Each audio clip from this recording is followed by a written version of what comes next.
In this world we're living in, there is a roller coaster of emotions going on. Down from the disarray and frustration of politics, to climate change, to coronavirus! There is one movie that may settle things once and for all. Or maybe just keep things the same, who knows. Now, let's hear from our host to kick off the show.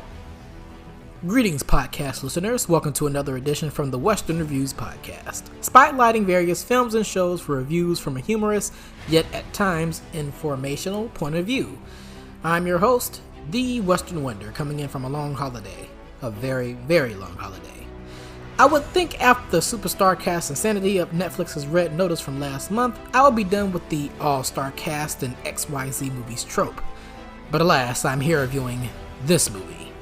Coming from the mind of the man that brought you award-winning films such as The Big Short or Vice, I present to you the apocalyptic, scarily accurate, dark comedy that is Don't Look Up.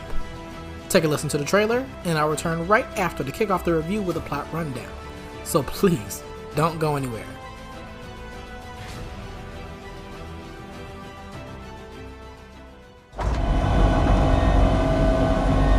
This is not real. This is not real. This is not real. This isn't happening. Cate, tell me this isn't really happening. I hear there's something you don't like the looks of. We discovered a very large comet. Oh, good for you. It's headed directly towards Earth. This comet is what we call a planet killer.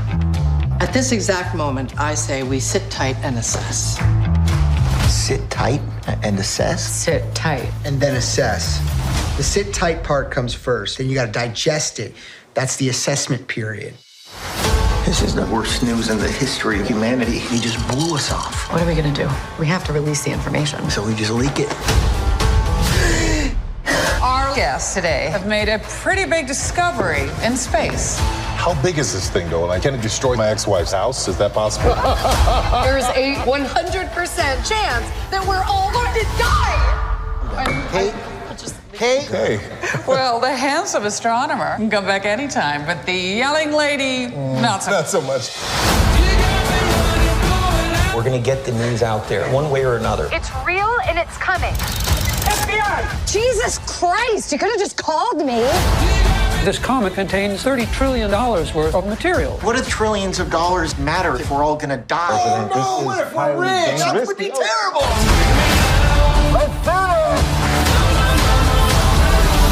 You guys discovered a comet? I have a tattoo of a shooting star on my back. Oh, that's terrific. This could be a complete disaster. This is already a disaster.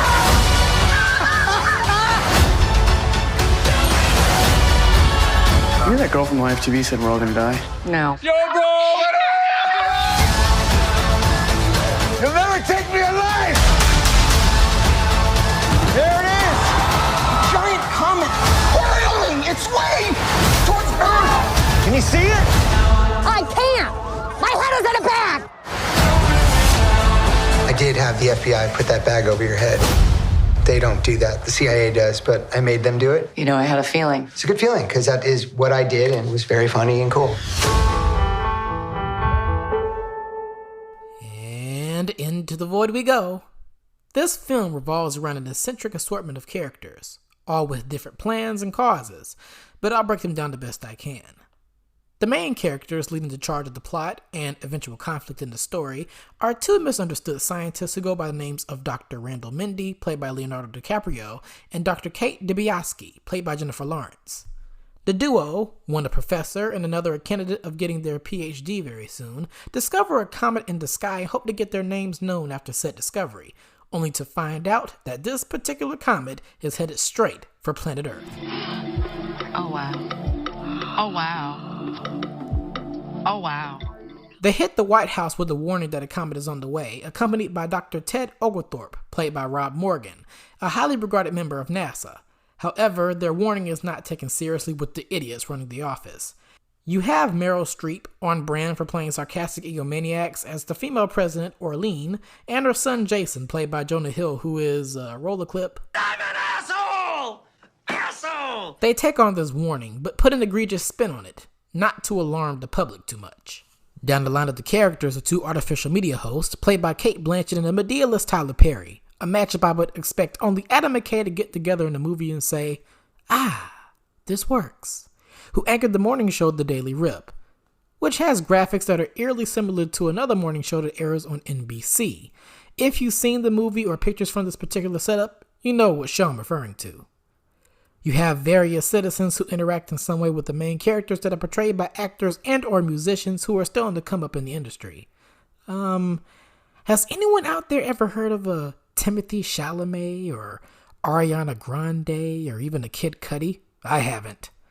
Some other recognizable faces pop up here and there, such as Mark Rylance, who plays this ditzy tech manager with the aura of a dry Bill Nye, the science guy, or Ron Perlman, who plays a madman who is tasked to properly get the incoming comet under control. With these people in place, the question stands: will the comet be diverted away from planet Earth? Will Dr. Mindy and Dr. DiBiase reign victorious with this discovery in the end? I shook my 8-ball and it said, drumroll please, not likely.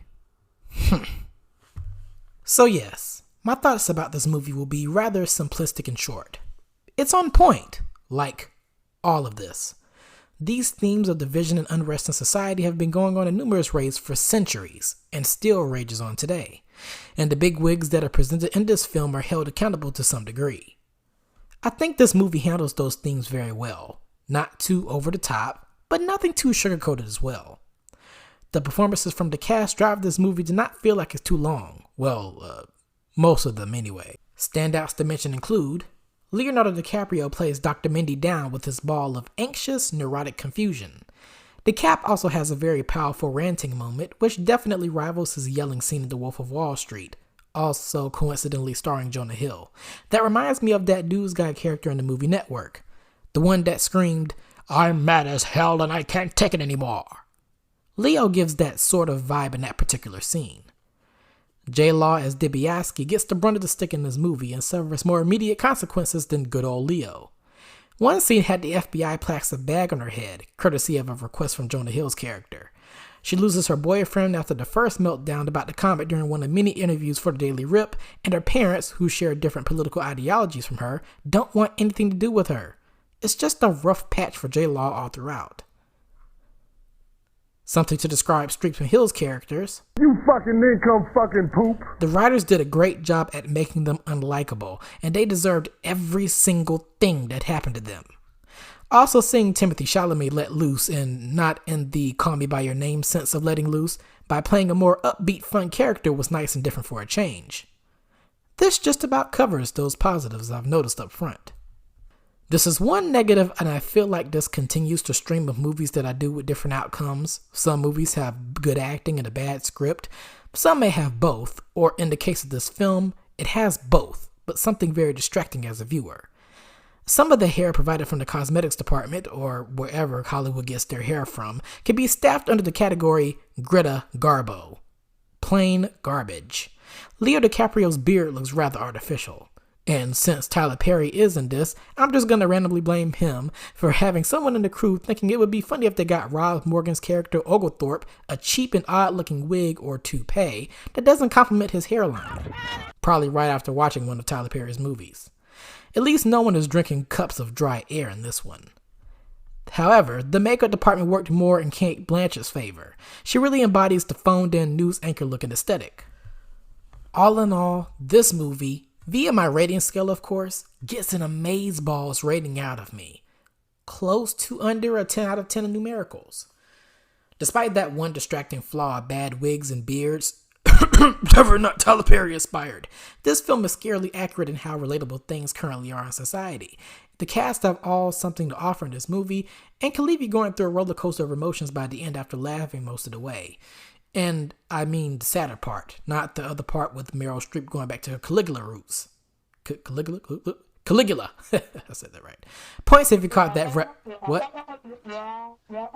Oh, really? Oh, so that was Helen Mirren that starred in Caligula. Whoops. Disregard that, folks. But it's a must-watch for me. You may feel something different from it, or a little bit from all the same things that I did. Now, Before I go, I would like to tell all of you amazing listeners out there about some things coming up for the podcast come 2022.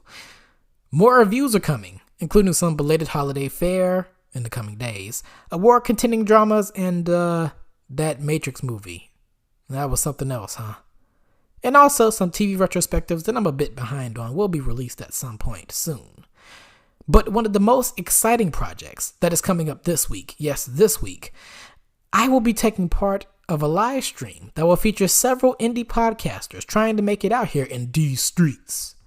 On January 2nd, 2022, the Indie Podcast Unite event, sponsored by resident podcast platform Good Pods, will see various indie pods come together to get their shows out there for an audience that doesn't even know who they are. This will be a little choked up thinking about it. But hey, this must go on. Plus, there will be some fun topics discussed throughout so it isn't too boring for you out there.